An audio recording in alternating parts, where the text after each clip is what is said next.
안녕하세요. 이승주 변호사입니다. 자, 이번에는 공유토지의 분할과 건물이 존재하는 토지의 분할 문제입니다. 자, 이 문제는 제 책 부동산 분쟁의 쟁점 2판 332쪽에 나오고요. 공유토지라는 게 있죠. 예를 들어서 A 필지, 한 필지가 있다. A 필지라는 한 필지가 있다.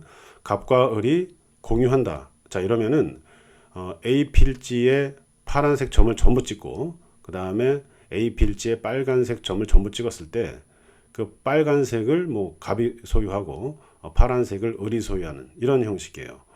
이게 무슨 말이냐? A 필지 전체를 지분만큼 쓴다는 거죠. A 필지를 반으로 나눠서 왼쪽은 갑, 오른쪽은 을 이게 아니라 전체를 지분만큼 쓴다. 그래서 제가 전체에다 점을 찍는다. 자, 이런 개념입니다. 원래 공유 토지라는 거는. 자, 그런데 이 공유 토지를 뚝 잘라가지고 왼쪽은 갑, 오른쪽은 을처럼 분리할 수 있습니다. 분할해서 협의를 통해서 그렇게 분필을 한다고 하는데 분필해서 분필 등기를 할 수 있다는 거죠. 자, 그런데 이런 협의가 성립되지 않으면 법원에 공유물 분할 청구 소송을 할 수 있다. 이렇게 민법이 규정하고 있습니다. 다만 이 분필은 국토계획법에 따르면 개발 행위 허가 대상이라 관청에 허가를 받아야 되는 그런 문제가 있다. 일단 이렇게 하시고, 자, 그러면은 지금 제가 말씀드린 거는 보통 건물이 없는 나대지를 전제할 때 쉽게 이해되는 부분이 있어요. 그런데 건물이 존재하는 경우에는 어떤가? 공유로 되어 있는 토지에 건물이 존재해요. 그러면 분필을 할 때 여러 가지 제한이 따릅니다. 건축법에 따른 제한이 있습니다. 제 책에 이제 이렇게 간단하게 정리해 놨는데 334쪽에 보시면 건축법 57조에 대지의 분할 제한이라는 제목하에 건축물이 있는 대지 같은 경우에 지자체 조례로 그 면적, 예를 들어서 제가 과거에 이제 소송한 사례에서는 구로구였던 것 같은데 공업지역은 200제곱미터인가 그 이상으로 분필하게 되어 있습니다. 제가 기억은 정확하지 않아요. 어쨌든 어느 지역 무슨 지역이고 이런 경우에는 몇 제곱미터 이상 이렇게 분필을 해야 되고, 국토계획법에도 이런 규정이 있죠. 대지 같은 경우에 최소한 건물을 짓는 걸 전제하기 때문에 몇 제곱미터 이상 분필할 때 이런 규정들이 있습니다. 어쨌든 그 건물이 존재하는 토지 분할에 있어서는 건축법에 제한이 있다. 또 다른 제한이 또 있는데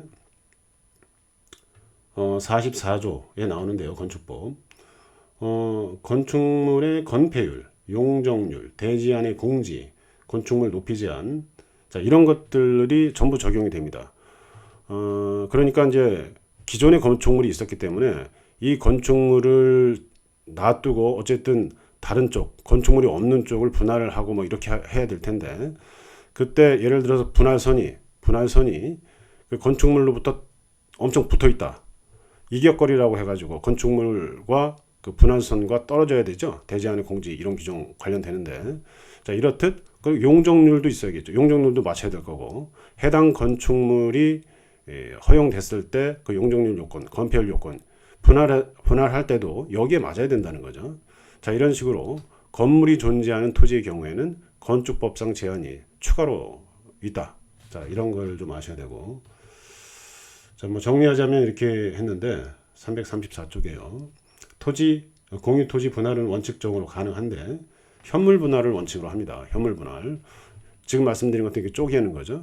근데 이게 현물로 분할하게 되면 가치가 현저하게 감소하거나 아예 현물 분할이 불가능하다 이러면은 경매에 붙여서 그 돈을 나눠 가져라 이런 판결도 가능합니다. 최근 그 대법원 판결들을 보면 웬만하면 현물 분할 쪽으로 더 심리를 해야 된다 이런 취지의 판결들이 많아요. 이게 왜 그러냐면은 재판하다 보면 판사님이 이게 이제 공유물 분할 판결은 판사님 재량이 엄청 강한 사건인데 실질적으로 원고 피고가 현물 분할 방법을 제대로 제시하지 않으면 경매 분할로 넘어가는 경향이 좀 있습니다. 그런데 민법상 원칙은 현물 분할이기 때문에 최근 대법원에서는 웬만하면 현물 분할 심리를 더 깊숙이 해서 현물 분할 판결을 해라 이런 취지가 판결들이 좀 많이 나오고 있습니다. 최근에. 자, 그래서 현물 분할을 원칙으로 하되 대금 분할, 경매 분할도 가능하다. 다만 법원은 가격 보상에 의한 현물 분할 등 변현된 현물 분할 형태도 인정하고 있다.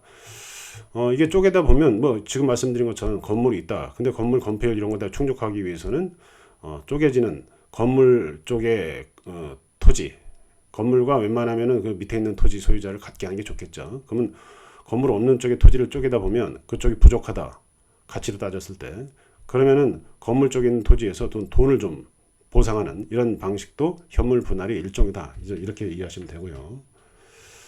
자, 그다음에 이제 건물이 존재하는 토지 분할에 있어서는 건축법상 규제가 있다. 이런 것도 아시고, 뭐 청구 취지 이 문제는 실무가들 위해서 써둔 거니까요. 한번 읽어보시고. 자, 오늘은 공유 토지의 분할과 건물이 존재하는 토지 분할에 대해서 알아봤습니다. 감사합니다.